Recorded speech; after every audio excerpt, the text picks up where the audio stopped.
கிளம்பிட்டேன். நான் கிளம்பி எல்லாம் பண்ணிட்டு திருப்பூரில் ஒரு வாடகைக்கு வீடை பிடிக்கலாம், பிடிச்சி மறுபடியும் ஸ்டார்ட் லைஃப் இன் டெக்ஸ்டைல் நினச்சிட்டு இருக்கும்போது டக்குன்னு ஆஃபீஸ் வந்துடுச்சு. அதுமாதிரி கண்ணாடி டிசைன் இது ஆஃபீஸ் கொடுத்த வரோம். ஆஃபீஸ் சீரியஸ் தான் என்னுடைய ஐடென்டிட்டி சொல்லுவாங்கள்ல. எம்ஜிஆர் சாருக்கு குள்ளா மாதிரி டிஎஸ்ஆருக்கு கண்ணாடி. படங்கள் ஜெயிக்கிறதுங்கிறது ப்ரொடியூசர் கையில் இல்லை, டைரக்டர் கையிலையும் இல்லை, ஹீரோ கையில் இருக்குது. ஏன்னா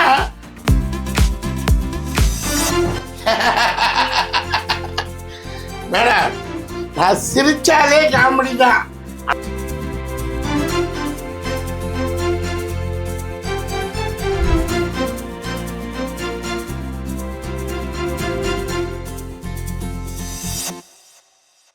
ஹலோ எவ்ரிவன், இன்னைக்கு நம்ம கூட இருக்கிறவர் சினிமாவில் இப்போ ரொம்ப முக்கியமான இடத்துல இருக்கிற ஒரு காமெடியன் தான். இவர் பேர் டிஎஸ்ஆர் ஸ்ரீனிவாசன். இவரை நம்ம எல்லாருக்குமே ஒரு பிஸ்னஸ் மேனாக, ஒரு காமெடியனாக தெரியும். இன்னும் அவரை பற்றின பல இன்ட்ரெஸ்டிங்கான விஷயங்களை அவர்கிட்டே கேட்டு தெரிஞ்சுக்கலாம் வாங்க. Hello sir. Hello madam. எப்படி சார் இருக்கீங்க? நல்லா இருக்கேன், ஹாப்பியாக இருக்கேன். உங்கள் சினிமா ஜேர்னிலாம் எப்படி சார் போயிட்டுருக்கு இப்போது?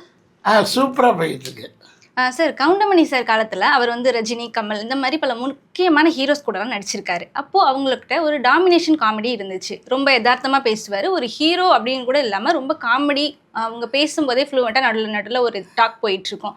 இப்போ உள்ள காமெடியன்ஸ்லாம் அந்த மாதிரி இருக்கிறது இல்லை. ஒரு ஹீரோ முன்னாடி ரொம்ப சைலண்ட்டாக இருக்காங்க. அவங்களோட காமெடி இதே ரொம்ப கம்மியாக இருக்குது. உங்களுக்கு காமெடி எதுவும் பண்ண தெரியலையா, இல்லை டேரக்டர்ஸ் அதுக்கு அலோவ் பண்ணுறது இல்லையா? காமெடியில் நீங்கள் உண்மையாகவே ஜீரோவா?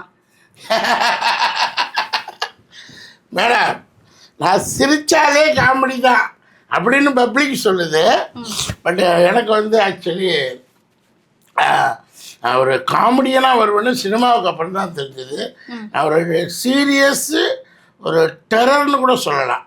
ஏன்னா இருந்த ப்ரொஃபஷன் அப்படி ஒரு ரெஸ்பான்சிபிலிட்டி ப்ரொஃபஷன். அது பல கோடிகளை இன்னொருத்தருடைய பப்ளிக் ஃபண்டு, அதாவது ஒருத்தருடைய பணத்துக்கு ஒரு 10 கோடி 20 கோடி 100 கோடிக்கு நான் வந்து இந்த ரெஸ்பான்சிபிள் கைங்கும்போது அது காமெடிக்கு வேலை இல்லை, ஒன்லி சின்சியாரிட்டிக்கு மட்டும்தான் வேணும். ஏன்னா பல உயிர்களை காப்பாற்றக்கூடிய ஒரு பொருளாதாரத்துக்குள்ளே நான் இருந்ததுனால. ஸோ அதனால் சினிமாவுக்கு அப்போ நான் வந்து கொஞ்சம் ஃபன்னிங்கெல்லாம் பண்ணுவேன், ஜாலியாக இருப்பேன். ஒரு ஹியூமன் பீயிங்கிட்ட எப்படி இருக்கணுமோ அப்படி இருப்பேன். அதனால காமெடின்னு சொல்கிறாங்க. பட் இருந்தாலும் காமெடியான்னு எனக்கு ஒரு பெரிய ஒரு ட்ரேட்மார்க் வந்து மக்கள் மத்தியில் கிடைச்சது வந்து ரொம்ப சந்தோஷம். ஏன்னா I like Goundamani sir. Is 16 வயதில் பார்த்தீங்கன்னா Rajini sir, Kamal sir, Goundamani sir. Goundamani கிட்டத்தட்ட அதே மாதிரி தான் இருப்பார். என்ன பரட்டாக பற்ற வச்சுட்டு இருப்பார். இப்படி காலங்கள் மாற மாற மாற ரஜினி சாருடைய வளர்ச்சி உச்சத்துக்கு வந்துருச்சு. கவுண்டமணி சாருடைய அந்த காமிக்கல் வந்து வைதேகை காத்திருந்தாலுக்கு முன்னாடி பார்த்திங்கன்னா அப்படியே நீர் பூத்த நெருப்பு மாதிரி தான் இருந்துச்சு. பட் இந்த கவுண்டமணி சாருக்கு வந்து ரெகக்னைஸ் பண்ணது ஆர் சுந்தரராஜன் சார். பயணங்கள் முடிவதிலேயே ஆரம்பித்தாச்சு. அப்போ ஒரு படத்துக்கு ஒரு ஹீரோவோட காமெடியன் ஒரு ஸ்கிரிப்ட், ஒரு சந்தோஷத்தை கொடுக்குன்னு ஒரு டைலாக் டெலிவரியை கொண்டு வந்து அதை காமெடியில் நிப்பாட்டினது கவுண்டமணி சார் தான் ஃபஸ்ட்டு. அப்போ வந்து செந்தில் சார் கூட இல்லை. செந்தில் சார் அதுக்கு முன்னாடி ஆயிரக்கணக்கான படம், நிறைய படம் நடிச்சிருக்காரு. பட் அந்த மாதிரி சுச்சுவேஷன் இன்றைக்கி நம்ம கொண்டு வர முடியல. ஏன்னா ஒரு ஹீரோக்கிட்ட ஒரு இன்னொரு காமெடியன் போய் காமிக்கலாக செய்யணும்னா நம்பர் 1 ஏஜ் வேணும். இப்போ ஏஜ் வந்து ஒரு பெரிய ஃபேக்டர். இப்போ ஒரு 50 வயசு ஹீரோ, அவருக்கு வந்து ஒரு 30 வயசு காமெடியன் தான் தேவைப்படுறாரு. இல்லைன்னா அவருக்கு 60 வயசு காமெடியன் வந்து தேவை இல்லைங்கிற ஒரு மைண்ட் செட் ஆகிப்போச்சு. அதில் ஒரு சில பேர், தம்பிராமையா சார் நடிச்சிருப்பார், விஷால் சாரோட மருது, ஒரு சில டைரக்டர் அதை வந்து வைக்கிறாங்க. முத்தையா சார் அதுக்கு ஒரு எக்ஸாம்பிள், தாய்மாமன் கேரக்டர். ஏன் நம்ம பிரபுசாலமன் சார், இந்த மாதிரி உள்ள ஒரு காமிக்கலுக்கு இம்பார்ட்டன்ட் கொடுக்குற டைரக்டர்ஸ் வைக்கிறாங்க. பட் இதுக்கு வந்து அக்செப்டன்ஸ் வந்து ஹீரோ கையில் தான் இருக்குது. ஒரு படம் ஜெயிக்கிறதுக்கு வந்து இன்றைக்கி படங்கள் ஜெயிக்கிறதுங்கிறது ப்ரொடியூசர் கையில் இல்லை, டைரக்டர் கையிலையும் இல்லை, ஹீரோ கையில் இருக்குது. ஏன்னா ஒரு ஹீரோ ஒரு படத்தில் ஜெயிச்சிட்டாருன்னா அவருக்கு குறைஞ்சது ஒரு 4 படமாவது டாப் புக் ஆகும். ஒரு ப்ரொடியூசர் ஜெயித்தா 4 படம் புக் ஆகாது, ப்ராஃபிட்லேருந்து தான் மறுபடியும் போகும். ஒரு ஹீரோ ஜெயித்தால் 4 படம் புக் ஆகும். அந்த 4 படத்தில் அந்த ஹீரோவுக்கு வந்து ஒரு ஃபவுண்டேஷன் கிடைக்கும், லிஃப்டிங் கிடைக்கும். பட் அது ஹீரோ எடுக்க முடிவு. இப்போ கவுண்டமணி சாருக்கு முடிவு எடுத்தது வந்து ரஜினி சார் எடுத்தார், கமல் சார் எடுத்தார், சத்யராஜ் சார் எடுத்தார், அப்புறம் விஜயகாந்த் சார் எடுத்தார். ஒரு படத்தில் இன்றைக்கி வைதேகி காத்திருந்ததில் பார்த்தீங்கன்னா ஒரு கதை ஒரு பக்கம் ட்ராவலில் போகும், காமிக்கல் வந்து ஹைலைட்டு. அதே மாதிரி ராமராஜன் சார். ஸோ இதெல்லாம் கவுண்டமணி சாருக்கு அங்கீகாரம் கூப்பிட்டு கொடுத்தாங்க. ஏஜில் அவர் சீனியர், ஆனால் எக்ஸ்பீரியன்ஸ் இருந்தாலும் திரை உலகத்தில் இம்பார்ட்டன்ஸ் அவருக்கு கிடைக்கல. ஆஃப்டர் எப்போ காமெடி டாமினேஷன் செய்யும்போது தான் அப்புறம்தான் செந்தில் சாரும் அப்புறம்தான் XYZ காமெடியனும் உள்ளே நுழைஞ்சாங்க. இது மாதிரி ஒரு ஹீரோ என்னைக்கு அவருடைய படத்தை ப்ராஃபிட்டபுளாக விற்கணும்னு நினைக்கிறாரோ அன்னைக்கு தான் காமெடி தேவைப்படுது. Yes sir. Not only Goundamani and Senthil மட்டும் இல்லை, அவங்க மட்டும் இல்லாமல் இப்போது ரீசெண்டாக வடிவேலு சார் அண்ட் கோவை சார்லாம் மேம் அவங்களுமே ஒரு லைஃப் ஸ்டைலாகவே வந்துட்டுருக்கும். இவங்க லைஃப் தனியாக வந்துட்டுருக்கும், ஒரு காமெடி ஜன் நடுநடுல ஆட் பண்ணிகிட்ருப்பாங்க, ஒரு கதை நார்மலாக மூவ் ஆகும். ஆனால் இப்போ இருக்கிற சினிமாவில் அது எதுவுமே இல்லை. ஏதாவது ஒரு கேப் கிடைக்குது அப்படின்னா ஒரு காமெடி ஒர்க் ஆகும், அது போடுற எல்லா காமெடிஸுமே ஒர்க் ஆகாது, ஒரு சில காமெடிஸ் தான் ஒர்க் ஆகும். அது எதனால்? சரி, கவுண்டமணி சார் வந்து டாமினேட்டிங் காமெடின்னு சொல்லலாம். டாடோ அவர் எடுத்தோடனே டைலாக் டெலிவரி தான். டைலாக் டெலிவரி கவுண்ட் டவுன், அவர் கவுண்ட் டவுன்ங்கிறது அடுத்த செகண்டு. அந்த ஜென்ஸ் காமெடியை ஓடிக்கிட்டு இருக்கும்போது கோயசர் ராமா வந்து அவ்வளோ தூரம் வந்து டாமினேட் பண்ண முடியாது. அவங்க வந்து வடிவேல் சாரோட கவுண்டமணி சாரோட இருக்கும்போது அவருக்கு ஒரு ஃபேமிலி மாதிரியே தான். வடிவேல் சார் வந்தவொடனே தான் இந்த மேடத்துக்கு வந்து ஒரு புத்துணர்ச்சி வந்துச்சு. ஃபேமிலி காமெடிக்கு ஆண்களுக்கு பெண்களா, அப்போ ஈக்குவலிசம் வந்துச்சு. அதை உருவாக்கி கொடுத்தவங்க யாருன்னா வி சேகர் சார், அடுத்து நிறைய பேர் சொல்லிகிட்டே இருக்கலாம். அந்த 2வது டாப்பிக்கில் வந்து வடிவேல் சாருக்கு வந்து இவ்வளோ தூரம், அது செந்தில் சாருக்கு அவ்வளோதான் செட் ஆகலை, அவரும் 100 படம் நடிச்சிருப்பார். ஆனால் வடிவேல் சாருக்கு செட்டாக்கி கொடுத்தது இந்த அம்மா கோயசர் அம்மா தான். அந்த காமெடி வந்ததுனால தான் படங்களே தனி பிஸ்னஸ் ஆச்சு. இப்போ வடிவேல் சாருக்கு டிமாண்ட் எதனால் ஆனதுன்னா ஃபேமிலி காமெடியில் டெரர் காமெடி. அவர் அதுக்கப்புறம் தான் அவர் வந்து லைன் ஆஃப் காமெடி கொண்டு வந்தார், தனி ஸ்கிரிப்ட் கொண்டு வந்தார், தனி ராஜ்யம் பண்ணார். வடிவேல் சாருக்கு டேட் இல்லைன்னா படம் நிற்கும். எவ்வளோ பேர் ரஜினி சார் சொல்லியிருக்காரு வடிவேல் டேட் வாங்கினேன். இப்போ அதை கொண்டு வந்தது யாருன்னா கோயசர் ராமா தான். அந்த ஃபவுண்டேஷன் ஆணுக்கு பெண் நிகர், அந்த ஃபைட்டிங்காக இருக்கட்டும், அந்த ஃபேமிலிக்குள்ளே இருக்கட்டும், அது அப்படியே அது வளர்ந்து போயிடுச்சு ஃபேமிலிக்குள்ளே. அப்போயும் இந்த காமெடி பிஸ்னஸாக இருந்துச்சு. எல்லா டிஸ்ட்ரிபியூட்டரும் வாங்குவாங்க, எல்லா படமும் படம் வாங்குவோம். அதனால அந்த காமெடிக்கு இம்பார்ட்டன்ஸ் கிடைச்சிது. இப்போ இருக்கிற எந்த காமெடியன்ஸ்க்கும் அந்தளவுக்கு இம்பார்ட்டன்ட் இல்லைன்னு சொல்கிறீங்களா? இல்லை டேரக்டர்ஸ் சொல்லலையே, நான் இல்லைன்னு சொல்லலை. நீங்கள் கேட்ட கேள்வி எப்படி இந்த காமெடிக்கும் போது படங்கள் பிஸ்னஸ் ஆச்சுங்கிறதுக்கு சொன்னேன். இப்போ இருக்குது, இப்போ டார்க் காமெடி இருக்குது. அடுத்து இப்போ இவரை எடுத்துக்கங்களேன், ஒரு பேர் என்ன, நம்ம ஹீரோ சந்தானம் சார். சந்தான காலத்தில் வந்தோடனே வடிவேல் சாருடைய கவுண்டமணி சாருடைய டைலாக் காமெடி சுத்தமாக வடிவேல் சாருடைய காமெடியில் அடிபட்டு போச்சு. வடிவேல் சாரோட காமெடி எப்படின்னா ஆக்ஷன் காமெடி, ஆக்ஷன் பண்ண நாகேஷ் காமெடி. அது உலகமெல்லாம் மீன்ஸ் ஆகி அது ஒரு ட்ரெண்டிங் ஒரு 20 ஆண்டு காலங்கள் 15 ஆண்டுகள் கொண்டுச்சு. அதை உடைக்கிறதுக்கு ஃபேமிலி காமெடி இல்லை, அதை உடைச்சவர் சந்தான சார் தான். சந்தான சார் எப்படின்னா ஹீரோ, அதான் அந்த யூத் ஹீரோ. சந்தான சாரோட யாரெல்லாம் நடிச்சிருப்பார் சொல்லுங்கள் பார்ப்போம். அவர் டெவலப் அவரோட காம்பினேஷன் யாரெல்லாம் சொல்லுங்கள். நீங்கள் அதுக்கு அடுத்த ஜென்ரேஷன் வந்துட்டீங்கன்னு நினைக்கிறேன். சந்தான சார் ஆர்யா, அவர் நல்லா சப்போர்ட் பண்ணுவாரா? ஆமாம். அடுத்து யார் பண்ணுவா? சுந்தர்சி முழுக்க சப்போர்ட் பண்ணுவாரா? அடுத்து உதயநிதி சார் முழுக்க முழுக்க சப்போர்ட் பண்ணுவாரா? அப்புறம் இப்படி சந்தானம் வந்து காமிக்கலுக்காகவே டைலாக்காகவே ஹீரோக்களுக்கு ஹீரோவாக தன்னுடைய டைலாக்ல ம் நான் ரொம்ப சிரிச்சிருக்கேன். ஏன்னா நான் வந்து சந்தான ஜென்ரேஷன் கிடையாது. நான் வந்து காமிக்கல அந்த யூத் ஜென்ரேஷனுங்கிறது கவுண்டமணி சார் வடிவேல் இவங்க 2 பேர் தான். சந்தான காமெடி அப்படின்னா நிலைக்க வைக்கும், ம் அந்த சிந்திக்க வைக்கும், நிலைக்க வைக்கும். அது ஒரு இம்பார்ட்டன்ஸ் வந்து அவரும் எவ்வளோ பெரிய டிமாண்ட் ஆர்டிஸ்ட் ஆனார். அந்த டிமாண்டு தான் அவர் ஹீரோ ஆக்கிடுச்சு. ஆனா இப்போ ரீசன்ட் டேஸ்ல வெறும் டார்க் காமெடிஸ் மட்டும் தானே இருக்கு. பிரதீப் ரங்கநாதன் அவங்களோட ஸ்டைலும் சரி, இப்போ வந்த கேரக்டர்ஸ். சரி, இப்போ என்ன பிரச்சனைனா தமிழ் சினிமா வந்து ஒரு காலத்தில் எனக்கு தெரிஞ்சு ரசனையில் ஃபஸ்ட்டு ஒரு படத்துக்கு வந்து ஸ்கிரிப்ட் இருக்கும், அதுக்கப்புறம் ஹீரோ வில்லன் இருப்பாங்க, melody songs first hero face பண்ணோம், அதுக்கப்புறம் ஹீரோயின் பேஸ் பண்ணோம், அடுத்து ஹீரோயின் வந்தாச்சுனாவே மெலோடி மியூசிக் டைரக்டரும் ஸ்கிரிப்ட் இந்த பாட்டு பாடகர்களும் வந்துடுவாங்க, மெலோடிஸும் சாங்ஸும் வந்துடும். அதுக்கப்புறம் காமெடி வந்துச்சு. அப்போ ஒரு படம் ஹிட் ஆகுனா அப்புறம் காலகட்டங்களில் என்ன ஆயிடுச்சு, ஸ்கிரிப்டு அதுக்கப்புறம் டைரக்ஷன் காமெடி அப்படின்னு வந்துடுச்சு. முதல்ல கதை, அப்புறம் டைரக்ஷன், அப்புறம் காமெடிக்கு இம்பார்ட்டன்ட் வர்ற காலத்தில் தான் யூத் காமெடியாக அது கன்வெர்ட் ஆகி ஸ்பிளிட் ஆயிடுச்சு. சந்தானம் சார் மாதிரி எப்படின்னா அவரெல்லாம் சாதாரணமாக வந்தது, அந்த லொல்லு சபாவிலேருந்து வந்தவர். அது வந்து அந்த காமெடிக்கு இம்பார்ட்டன்ட் கொடுத்து அவ்வளோ பெரிய சக்ஸஸ்ஃபுல்லாக தமிழ் சினிமாவில் கொடுத்துச்சு. இதுதான் வரலாறு.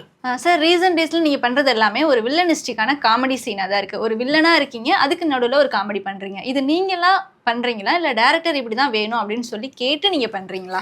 இன்னைய வரலையும் மேடம் 99% நான் வந்து ஸ்கிரிப்டிலேயோ டைரக்ஷன்லேயோ தலையிடாமல் அவங்க சொன்ன கேரக்டர்ஸை 99% நான் ஃபுல்ஃபில் பண்ணியிருக்கேன். என்னுடைய சொந்த ஐடியா பண்ண மாட்டேன், என் சொந்த டைலாக் போட மாட்டேன், என் சொந்த எதுவுமே லிபர்ட்டி டைரக்டரோட சுதந்திரத்தில் நான் நடிப்பேன். ஏன்னா இன்வெஸ்ட்மெண்ட்டு எனது கிடையாது. அப்போ பொறுப்பு என்ற நாளைக்கு ஜெயித்தா அவங்க நம்ம சக்ஸஸ் பண்ணிக்கலாம், தோத்துட்டா அப்போ 99% டைரக்டர்ஸுடைய ஆசையில் தான் நான் இயங்கிட்டு வரேன். அது எனக்கு வந்து ஒரு உச்சத்தை கொடுத்துருச்சு. எப்படின்னா காமிக்கல்னு சொல்ல மாட்டேன், ஒரு கேரக்டரிஸ்டாகவே ஒரு கலெக்டர், தாசில்தார், ஆஃபீஸர், ஒரு என்ட்ரி ஒரு 130 படத்தில் ஒரு பெரிய ஃபவுண்டேஷனை கொடுத்துச்சு. இந்த ஃபவுண்டேஷன் காமெடியாக வரணும்னா இது இந்த 130 படத்தில் நடிச்சிருக்கல, இதோட அடுத்த பேட்ச் 3வது 4வது பேட்ச் எல்லாம் டைவெர்ட் பண்ணுவாங்க. இப்போ ஒரு சில படங்கள் நடிச்சுக்கிட்டு இருக்கிறேன். இப்போ ஒரு உதாரணத்துக்கு எடுத்துக்கிட்டா பிரபுசாலமன் சார் படம் மாம்போ, அவர் வந்து ஒரு தம்பிராமைய சாரை உருவாக்கின ஒரு சிற்பி. அவர் படத்தில் ஜஸ்ட் என்ட்ரி தான் கொடுத்தேன். எந்த படத்தில்? கும்கி 2ல். அப்புறம் என்னுடைய அந்த ப்ரெசன்ஸ் கொஞ்சம் இன்னும் அவர்கிட்ட நான் வந்து ஒரு இன்னை வரலையும் நான் நடிக்கிறது வெறும் 20% தான் எக்ஸ்பிரஷன் பண்ணுறேன். அவர் எதிர்பார்க்கறது 100, நான் கொடுக்கறது 20. ஏன்னா அதுக்கு வந்து என்ன காரணம்னா நிறைய சீன்ஸு நிறைய ஒர்க் பண்ணணும். ஒரு 15 படம் ஒர்க் பண்ணால் தான் 100% பண்ண முடியும். இப்போ வடிவேல் ஒர்க் பண்ணார்னா அவர் அதே பேட்டர்னில், இப்போ அவருடைய பேட்டர்னில் ஒரு 25 மூவி பண்ணுவார். இப்போ கவுண்டமணி சார் ஒர்க் பண்ணனா அவருடைய பேட்டர்னில் ஒரு 25. அந்த பேட்டர்ன் ஒர்க் பண்ணும்போது தான் அந்த எக்ஸ்பெக்டேஷன் கிடைக்கும். பேட்டனே இன்னும் எனக்கு ரெடி ஆகலை. அப்போ அந்த பேட்டனை உருவாக்குற சிற்பிகளில் பிரபுசாலமன் என்னை வந்து ஆஃபீஸர் தான், கெசட்டர் தான். ஆனால் அந்த குசும்புன்னு சொல்லுவாங்க இல்லையா, அந்த தெனாவட்டு குசும்பு காமிக்கல் அந்த இதெல்லாம் மாம்போங்கிற படத்தில் பிரம்மாண்டமாக உருவாக்கியிருக்காரு. டைலாகாக இருக்கட்டும், டெலிவரியாக இருக்கட்டும், ப்ரெசன்ஸ் ஆஃப் மைண்டாக இருக்கட்டும், அந்த இதுக்கெல்லாம் என்னால் இன்னும் ஈடு கொடுக்கறதுக்கு வந்து ஜஸ்ட்டு 20% தான் நான் கோஆப்ரேட் பண்ணுறேன், என்னால் முடியல. ஏன்னா அந்த கொஞ்சம் அந்த வடிவேல் சாருக்கு அந்த இது ஏஜ் வந்து ஒரு பெரிய பிரச்சனை. ஃபுட்டு இருக்கணும், அந்த அந்த அந்த ஏஜுக்கு தகுந்தப்பல உடம்பு வளையணும். அது வந்து மாம்போவில் ஃபஸ்ட் கிளாஸாக ரொம்ப காலத்துக்கு அப்புறம் அது ஒரு ட்ராக். நல்ல படம், நல்ல மூவி. ரோஜா கமைன்ஸு ப்ரொடியூசர் பிரம்மாண்ட முறையில் ரொம்ப பெரிய பொருட்செலவில் இருக்கிறாரு. ரொம்ப அதெல்லாம் சாக்ரிஃபை பண்ணக்கூடிய படம், ஹாலிவுட் மூவி மாதிரி. அதில் வந்து அந்த காமிக்கலுக்கு அந்த ஹீரோயிசமும் தேவை, கதையும் தேவை. இந்த காமிக்கலை பிரபுசாலமன் சார் ஒரு தொடரில் கொண்டு வந்திருப்பார், அட்டகாசமாக இருக்கும். ஹீரோ இருப்பார், பட் ஹீரோவும் இந்த கீர்த்தி சுரேஷ் மேடம் பண்ணதெல்லாம் காமிக்கலாகவே வரும். நிறைய படங்கள் சொல்லிட்டு போகலாம், மைனாவாக இருக்கட்டும், கும்கியாக இருக்கட்டும். அந்த பேட்டர்னில் மாம்போ ஒன்று ரொம்ப சிரமப்பட்டு தான் பண்ணேன், ஆனால் சக்ஸஸ் கிடைக்கும். அதுக்கடுத்து இப்போ நயன்தாரா மேடம் அவங்க வந்து 4, 6, 5, 6 படம் ஆயிடுச்சு, அன்னபூர்ணி அதெல்லாம் ஆயிடுச்சு. இப்போ ஒரு ரீசெண்டாக ஒரு ஒரு அந்த காமிக்கல் நீங்கள் சொன்னீங்கல்ல, ஒரு அது தேட்டரில் அந்த பஞ்செலாம் கிளாஸ் ஆனால் தெரிவிக்கும். அந்த மாதிரி ஒரு காமிக்கலாக கொண்டு வந்து ஒரு இம்பார்ட்டன்ஸ் காமெடி. அதில் ஏதாவது ஒரு முக்கியமான டைலாக் எங்களுக்காக சொல்ல முடியுமா? டைலாக் எல்லாம் மறந்துட்டேன் நான். அது வந்து சுச்சுவேஷனில் வந்து நான் பேசும்போது தேட்டரில் இது கிளாப்ஸ் இருக்கும். அந்த சுச்சுவேஷனில் இவர் பேசுனா நல்லா இருக்குன்னு அவங்க படம். இப்போ 4-5 படம் பண்ணுறேன். இன்னும் ஃபியூச்சரில் ஒரு ஆர்டிஸ்ட் எங்களுக்கு என்னென்னா, ஒரு ஆர்டிஸ்டோட செட் ஆகிடுச்சின்னு வச்சிங்களேன். இப்போ ஆரம்பத்தில் சத்யராஜ் சாருக்கும் கவுண்டமணி சாருக்கும் செட் ஆகாது. ஒரு 4 படம் 3 படம் நடிக்க அப்படியே காம்பினேஷன் அப்படியே டெவலப் ஆகிடும். சத்யராஜ் சாருக்கும் மணிவண்ணன் சாருக்கும் தான் செட் ஆகிடுச்சு. ஆனால் அது காலப்போகத்தில் நடிகங்கிற படத்துலலாம் சத்யராஜ் சாருக்கும் கவுண்டமணி சாருக்கும் செட் ஆகிடுச்சு. அந்த வேவ் லென்த் எக்ஸ்பீரியன்ஸ் வேணும். அது செட் ஆகுற வரை உங்களுக்குள்ள ஒரு பயம் இருக்குல்ல சார், நம்ம பேசுறது ஒருவேளை ஏதாவது ஹீரோஸ் தப்பா நினைச்சுப்பாங்களோ அப்படி? இல்லை, அது டைரக்டர் மாடிஃபை பண்ணுவார். எல்லாமே டைரக்டர் கையில் தான் இருக்குது. ஒரு படத்தை ஜெயிக்கிறதும் ஒரு படத்தை மிகப்பெரிய ஜெயிக்கிறதுக்கும் சாதாரண ஜெயிக்கிறதுக்கும் டைரக்டர் தான் காரணம், ஹாலிவுட்டில் ஜெயிக்கிறதுக்கும் டைரக்டர் தான் காரணம். பட் இந்த டைரக்டரால் முடியலன்னா தான் ஹீரோஸ் வந்து சின்ன டைரக்டர் கூட ஜெயிக்க வைக்கலையா. இப்போ நெல்சன் அவர் சும்மா சின்ன டைரக்டர் எக்ஸ்பீரியன்ஸ், பட் அவருக்கு முன்னாடி படம் பண்ணவங்களாம் நிறைய பேர் இருக்காங்க. ரஜினி சார் வச்சு எவ்வளோ பெரிய ஜாம்பவெல்லாம் இருக்காங்க, பெரிய பெரிய பேர் சொல்ல விரும்பல, 50 கோடி படம் எடுத்தவங்களாம் இருக்காங்க. டக்குன்னு வந்து அவர் உள்ளே போது ஜெயிக்க வச்சோன்னா அது ஒரு டைரக்டரிசம். ஸோ டைரக்ஷனுக்கு தான் அந்த பவர் இருக்குது. என்னை வழி நடத்துறதுக்கு ஹீரோக்கள் தான் பாட்டு. அந்த ஒரு படத்தில் உயிர் நாடி ஹீரோ நினச்சா அந்த படத்தில் டைரக்டரோட இது பண்ணலாம். ஏன்னா இன்றைக்கி ஹீரோயிஸுங்கிறது இம்பார்ட்டன்ட் ஆகிடுச்சு. அது என்ன காரணம்னா மக்கள் வந்து ஹீரோயிசத்தை விரும்புகிறாங்க. ஆமாம், அது ஃபஸ்ட்டு எம்ஜிஆர் சிவாஜி சார் காலத்தில், எம்ஜிஆர் சார் காலத்தில் அது இருந்துச்சு. இடையில வந்து ரஜினி சார் கமல் சார் வரும்போது ஹீரோயிசம் ஒரு ஜாலிசமாக இருந்துச்சு, ஃபன்னாக இருந்துச்சு.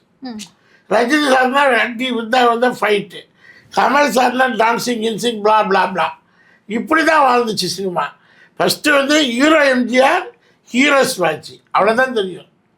அதுக்கப்புறம் என்டர்டைன்மெண்ட் ஆகிடுச்சு. ஃபைட் அடி வெட்டு குத்துனா ரஜினி, டான்ஸிங் இதெல்லாம் கமல் சார் கொஞ்சம் காமெடி. அடுத்த பரிணாமத்தில் தான் இந்த விஜய் சார் அஜித் சார் காலத்துலேருந்து தான் இந்த காமெடிக்கு கொஞ்சம் இம்பார்ட்டன்ஸு. அது அப்படியே தொடரும். ஹீரோக்கள் வந்து சாய்ஸ் பண்ணணும். எனக்கு இந்த விஜயகாந்த் சார் சாய்ஸ், வடிவேல் இல்லை, அவர் ஊர் கொண்டு வந்தார். விஜயகாந்த் சார் வேறு டாப்பிக்கில் போயிட்டார், அவர் முழு ஹீரோஸில் போட்டார் காமெடியில். பட்டு இனி ஃபியூச்சர் காலத்தில் ஹீரோக்கள் எடுக்கிற அந்த டிசிஷன் தான் அந்த காமெடியனுக்கு காம்பினேஷன் வெற்றி கிடைக்கும். இல்லைன்னா காம்பினேஷன். இப்போ யோகி பாபு சார் எனக்கு தெரிஞ்சு அவர் தான் நம்பர் 1 ஹீரோ தமிழில். ஏன்னா அவ்வளோ படம் பண்ணுறாரு, காமெடியன் தான் அவர். ஹீரோவோட ரொம்ப ஹம்பிள் மேன், நல்ல மூளை, நல்லா அவரோட டயலாக் நான் ஒரு 13 படம் பண்ணியிருக்கேன், நல்ல குட் ஃப்ரெண்டு. பட் அவரோட என்னன்னா அந்த காமிக்கலுக்கு ஈடு கொடுத்து பண்ணிக்கிட்டே இருப்பேன். அப்போ அவருக்கு ஈடுபடுத்தி பண்ணும்போது அது யாராவது ஒருத்தரோட டேக்அப் ஆயிடுச்சுன்னு வச்சுங்களேன். இப்போ ஆர்யா சந்தானம் சார் டேக்அப் பண்ண மாதிரி ஒருத்தரோட டேக்அப் ஆயிடுச்சுன்னா யோகி பாபு சாருக்கு ஹீரோவோட தாண்டி ஏர்னிங் பண்ணிட்டு போயிடுவார், பிராண்டிங் பண்ணிட்டு போயிடுவார். பட் அது அமையலைன்னா சிங்கிள் ஹீரோயிசம். யோகி சாரோட ஒரு பிராண்டிங் போய்கிட்டு இருக்கோம், இன்னொரு ஹீரோவோட ஒரு ஆர்யா ஒரு யார் இப்போ அவரோட யோகி பாபு சாரோட யார் அதிகமாக பண்ணுறா ஹீரோஸ். யோகி பாபு சார் கூட விஜய் சார் பண்ணியிருக்காரு, விஜய் சார் இல்லை நிறைய படங்கள். இவர் இருந்தால் இந்த ஹீரோ இருந்தால் யோகி பாபு சார் இருப்பார் அப்படி சொல்ல முடியல. காரணம் இல்லை, எல்லா படத்துலையும் வருவார். யோகி பாபு சார் இல்லாத பெரிய படங்களே கிடையாது. அது அவருடைய பிராப்தம் பிளஸ்ஸிங் தான். அவருக்காக நான் வந்து சொல்ல, அது ஒருத்தர் சினிமாவில் வந்து இடம் ரொம்ப காலியாக இருக்குது. இன்னும் 2000 காமெடியன் கூட வந்து நடிக்கலாம், அந்த அளவுக்கு ஹார்ட் ஒர்க் பண்ணால் நடிக்கலாம். என்எஸ் கிருஷ்ணனும் பழைய லெஜண்டு எம்ஜிஆரும், சிவாஜியும் சந்திரபாபு சாரும், நாகேஷும் எம்ஜிஆரும், கரெக்டுங்களா? அந்த மாதிரி இப்போ யோகி பாபு சாருக்கு எனக்கு தெரிஞ்சு அவரோட காம்பினேஷன் சிவகார்த்தியன், விஜய் சேதுபதி வந்தார் நமக்கு இப்போ. ஸோ அந்த மாதிரி ஒரு ட்ரெண்டிங்கான தான் காமெடிக்கு இம்பார்ட்டன்ஸ் கிடைக்கும். யோகி பாபு சாருக்கு இம்பார்ட்டன்ஸ் கிடைச்சிட்டாலே அடுத்து எனக்கு கிடைக்க ஆரம்பிச்சிடும், அடுத்து இன்னொருத்தருக்கு கிடைக்க ஆரம்பிச்சிடும். ஸோ இந்த காமெடிக்கு எப்போ இம்பார்ட்டன்ஸ் கிடைக்குதோ அப்போ தான் காமெடி படத்தில் ஒரு பார்ட் ஆஃப் த சக்ஸஸ் ஆகும். படத்துக்கு காமெடி ஓகே, ஆனால் ஸ்கிரிப்டாகவே இப்போ எப்படி எடுத்துக்காட்டுக்கு சொல்லணும்னா பாக்யராஜ் சார் படத்துக்கு ஒரு பெரிய ஃபேமிலி ஆடியன்ஸே இருக்காங்க. ஆனால் இப்போ வர படம் எல்லாமே ஒரு லவ் ஃபெயிலியர், லவ் ஸ்டோரி அந்த மாதிரியே இருக்குது. அது எதனாலன்னு நீங்கள் நினைக்கிறீங்க? மேக்ஸிமம் காமெடிஸும் இருக்க மாட்டேங்குது, ஒரு நல்ல கண்டென்ட் கதை அந்த மாதிரியும் இருக்க மாட்டேங்குது. பாக்யராஜ் சார் வந்து ஒரு ஜாம்பவம். அவர் வந்து ரஜினி கமல் 2 பேர் இருக்கும்போதே அவர் படம் தனியாக ரசிக்கலாம். அவர் வந்து ரசனை வந்து வேறு ஸ்கிரிப்டு. அந்த மாதிரி ஃபேமிலி காமெடிகள் வந்து இன்றைக்கி ட்ரெண்டில் வந்து எடுபடுமா என்னன்னு தெரியல. ஏன்னா இன்றைக்கி தான் லவ்வு, பிரேக்கப்பு, மறுபடியும் ட்ரெண்டு, சிங்கிளு, இந்த ட்ரெண்டிங் வந்துருச்சு. இப்போ வந்து அதை போய் ஒரு சின்சியாரிட்டி லவ், அது லவ்வுக்காக படுற கஷ்டம். இப்போ எங்கே சின்ன ராஜாலாம் 10,000 ரூபாய் பார்க்கலாம். அந்த படத்தை 10,000 ரூபாய் ஃபேமிலியோடு பார்க்கலாம், அவ்வளோ ஜாலியாக இருக்கும். யூத்துகளுக்கு சொல்கிறேன். அந்த இது நம்மால் படத்தை கப்பல்ஸு 10,000 ரூபாய் பார்க்கலாம் உட்காந்து. எங்கள் காலத்தில் அவ்வளோ அந்யுன்யமாக எடுத்திருப்பார். பட் இன்றைக்கி அது ட்ரெண்ட் ஆகுமான்னா சொல்ல முடியாது.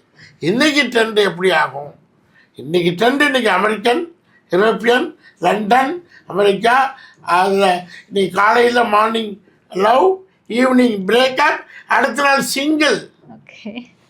அந்த மாதிரி ஒரு ட்ரெண்டிங்கில் இதுக்கு ரொம்ப இன்றைக்கி காலகட்டத்தில் அந்த மாதிரி ஸ்கிரிப்டுக்கு எனக்கு தெரிஞ்சு என்னோடய காம்பினேஷன் சந்தான சாரோட வந்துச்சுன்னு வச்சுங்களேன். இந்த லவ் பிரேக்கப் ரொம்ப ஜாலியாக இருக்கும். அவர் நல்லா க்ளோஸ், எனக்கு யோகி பாபு நல்லா க்ளோஸ் தான், அவர் எல்லாருமே க்ளோஸ் தான்.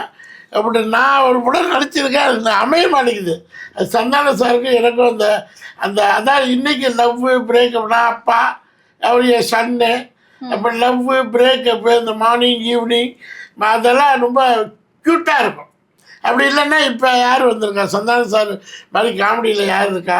இப்போ பிரதீப் ரங்கநாதன், அவர் வந்து இப்போ is a sincere hero, dedicated director, hero. இப்போ அவர் மாதிரி உள்ள இந்த பிரேக்கப்பு லவ்வில் வந்து சென்டிமெண்ட்டுக்கு இப்போ சத்யராஜ் சார் போட்டார். அதே ஒரு காமிக்கலுக்கு என்ன மாதிரி ஆட்களை யூட்டிலைஸ் பண்ணால் வரும். அப்படி பண்ணலைன்னா அது அப்படியே அங்கங்கே நிற்கும். இது சினிமா வந்து நான் என்னென்னமோ எதிர்பார்த்துட்டு வந்தேன், இப்படியே மாறி போச்சு. ஸோ அது வந்து இந்த டைரக்டர்ஸ், ஹீரோஸ் இவங்க 2 பேரும் ஒரு படத்தை ப்ரொடியூசரோட இருந்து பேசும்போது இந்தந்த பாட்டுக்கு இவரை வைக்கணும், இந்தந்த இடத்துல இதை பண்ணலாம் அப்படின்னு முடிவெடுத்தாங்கன்னா தமிழ் சினிமா ரிலீஸ் ஆகிற வாரத்தில் 4 படம் ரிலீஸ் ஆனால் 3 படம் ஹிட் ஆகும். Okay sir. Sir Sundar C sir படத்துலையும் சரி, வி சேகர் சார் படத்துலையும் சரி, மேக்ஸிமம் அட்லீஸ்ட் ஒரு 50% காமிக் கேரக்டர்ஸாவது இருக்கும். ஆனால் இப்போ வர படத்துலலாம் அந்த அளவுக்கு காமிக் கேரக்டர்ஸ் இல்லை. இருந்தால் படம் ஃப்ளாப் ஆகுமா, இல்லை யாரும் அந்த அளவுக்கு காமெடி பண்ணுறது இல்லையா? 2 பேருமே ஸ்கிரிப்டுக்கு முக்கியம் கொடுப்பாங்களோ இல்லையோ எனக்கு தெரியல. ஆர்டிஸ்ட்டுக்கு முக்கியம் கொடுப்பாங்க. No compromise in artist. Sundar C sir அவருக்கு தேவைன்னு பண்ணிட்டாருன்னா ஆர்டிஸ்ட்டை காம்ப்ரமைஸே பண்ண மாட்டார். அதனால தான் 100 ஆர்டிஸ்ட் வச்சாலும் அவரால் சமாளிக்க முடியும். அதுக்கு எக்ஸாம்பிள் கலகலப்பு 2 கற்றுங்களா. கலகலப்பு 1 விட 2 ரொம்ப ரசித்து பார்த்தேன். சேம் பேட்டன் பி சேகரமாக இருக்கட்டும், அந்த மாதிரி பேட்டர்னில் வர்றவங்க யாரும் ஒரு டைரக்டர் ஆர்டிஸ்ட்டுக்கு காம்ப்ரமைஸ் பண்ண முடியாது. காம்ப்ரமைஸ் பண்ணிட்டாங்கன்னா அவங்க ஜெயிக்க வைக்கிறது தோற்றுருவாங்க. ஆர்டிஸ்ட்டுக்கு வந்து ஒரு சின்ன மேட்ரு, படங்கிறது பெரிய மேட்ரு. ஒரு சின்ன ஆர்டிஸ்ட்டுக்காக ஒரு பட்டனுக்காக ஒரு சட்டையை இழக்க முடியுமா? ஒரு சின்ன பட்டனில் பாக்கெட் வச்சுங்க, ஒரு பாக்கெட் கிழிஞ்சு போச்சு, அதை பிரித்து எடுத்துட்டு சட்டையை காப்பாற்றணும். அது ஒரு 50 ரூபா ஒரு பாக்கெட்டுக்கு. சட்டை வந்து 500 ரூபா. இந்த 500 ரூபா சட்டைக்கு 50 ரூபாய் ஐயோ பாக்கெட்டு பாக்கெட்டு பாக்கெட்டு பாக்கெட்டுனாங்கன்னா சட்டையில் ஜேப்பு வைக்கிறது நின்றுவிடும், கையை சொல்ல முடியாது. அதுக்கான டிஃபெக்டிவ் பிரச்சனை ஆகிடும். ஸோ அதனால் என்னை பொறுத்தவரையிலும் என்ன சொல்கிறேன்னா, ஒரு படத்துக்கு ஆர்டிஸ்ட் தேவை அப்படின்னா அந்த டைரக்டர் ப்ரொடியூசர்கிட்ட எக்ஸ்ப்ளனேஷன் கொடுக்கலாம். இப்போ 100 கோடி ரூபா படத்தில் ஒரு 20 லட்ச ரூபா ஆர்டிஸ்ட் காமெடி ஒருத்தர் தேவைன்னா போட்டு தான் ஆகணும். அது ஒரு இது. அதனால தான் காமெடியன்ஸு டெவலப்பே ஆகலை. நீங்கள் காமெடியன்ஸ் எவ்வளோ பேர் இருக்காங்க? 5 பேர் 6 பேர் இருப்பாங்க. அதாவது சர்வைவல் பண்ணுற காமெடியன். லைஃப் ஸ்டைல் சர்வே விடுங்க. சர்வே வந்து அங்கே எங்கே வேணாலும் பட்டினி எங்கே வேணாலும் இருக்கலாம், சாப்பிடலாம் சாப்பிடாம இருக்கலாம். லைஃப் ஸ்டைல் சினிமா குழந்தை நல்லா லைஃப் ஸ்டைல்ப்பா, ஹாப்பிப்பா, காருப்பா, பங்களாப்பா, லைஃப் ஸ்டைலாக இருக்காருப்பா, 4 சர்வெண்ட்டுப்பா, 2 காருப்பா, 2 பேர் டிரைவர்ப்பா, வீட்டில் 4 வேலைக்காரிப்பா, 2 சாப்பாடுப்பா, ஹாப்பியாக இருக்காருப்பா, ஒரு 15-20 வருஷம் உழைச்சாருப்பா, நடிகர்ப்பா. எப்படி நடிகர்ப்பா? இப்படி சொல்லக்கூடியவங்க விரல் விடலாம். 1 2 3 4 5 முடியும். அப்போ அதுக்கப்புறம் 95 பேர் என்னாச்சு? 95% என்னாச்சு? 5% முடியும். 5 இல்லை 1%.